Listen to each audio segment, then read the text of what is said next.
high school teacher in Illinois in hot water now for telling his students they have a Fifth Amendment right to not answer questions after the kids were given these extensive questionnaires meant to identify those at risk for things like drugs and cheating and, all kinds of things. But after he got a good look at the survey, social studies teacher John Dryden said, you know what, you guys could be incriminating yourselves. Several of the questions asked the students to self-report on what can potentially be criminal behavior.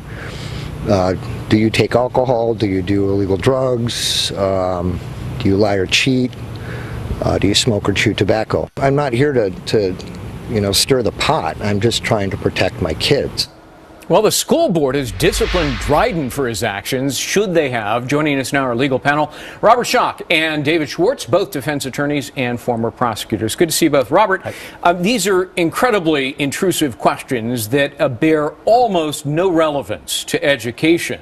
So in terms of self-incrimination, did the teacher get it right? Absolutely. His gut reaction when he picked that survey up out of his mailbox was, wait a second, they're asking questions of potential illegal activity of my students, and his reaction to tell them, you have a right, his civics lesson, this social studies teacher to say, you have a right not to incriminate yourself, it was absolutely the right. He had just taught his students a week before the Bill of Rights. But David, you disagree. You think the teacher got it wrong. How so? Because there is no incrimination. Show me where the incrimination is. Just because you check a box that says you've done drugs in the past, there's no time, place of an occurrence. There's no chance. What if you go further as a student and you confess in a moment of, I don't know, morality that, I'm running a meth lab or I'm peddling coke?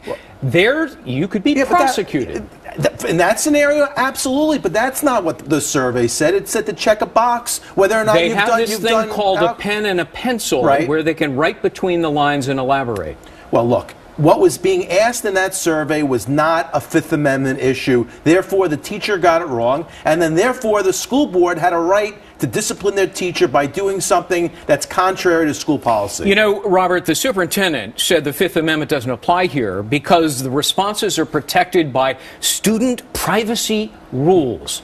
That is utter nonsense. It's a joke, because all they would need to do is if for any reason during the course of this investigation they found out we have a very large drug problem at this school and any law enforcement gets involved, all they would have to do, subpoena, go to a court. The police department can get a hand of those documents very easily, a lot easier than the school makes them want to believe they can. By the way, I agree with that 100%. The privacy issue, that's a nonsensical argument. My argument is there is no Fifth Amendment because you are not incriminating yourself. Well, wait a minute.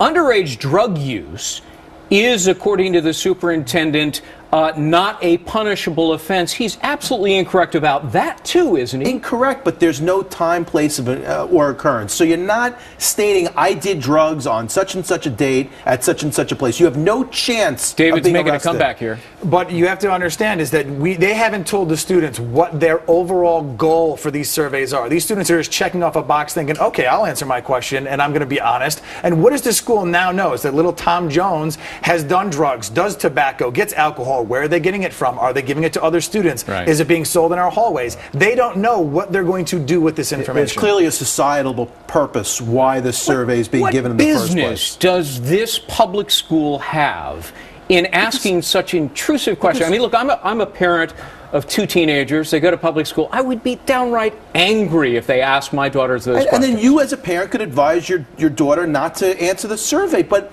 we have a drug and alcohol epidemic in our society. What the school is trying to do is they're trying to get involved in this to try to stem this scourge. Is this within the purview of parents and not schools? Absolutely. Parents, no, but they have to work together. Parents, schools, whomever. There has been and always will be the ability of parents, and obviously they're the start, and the schools to maintain, look for warning signs, use the resources they have in the schools and the guidance counselors to help to identify the students who need help. Parents have rallied around Dryden, the teacher. 4,000 people have signed a petition, and it looks to me like the school board and the superintendent may be at risk here and not John Dryden. Yeah, well, my argument is not that they made the right decision. My argument is they had the right to make the decision. Yeah. So what if they singled him out only and other teachers were doing the same thing? Well, look, then get rid of equal protection, due process. Well, then that's another issue. Absolutely. Right. Get rid of the school board. That's my answer. Robert Schalk, David Schwartz. Good to see you both, guys. Good to see you. Thanks, Greg. All right, Heather?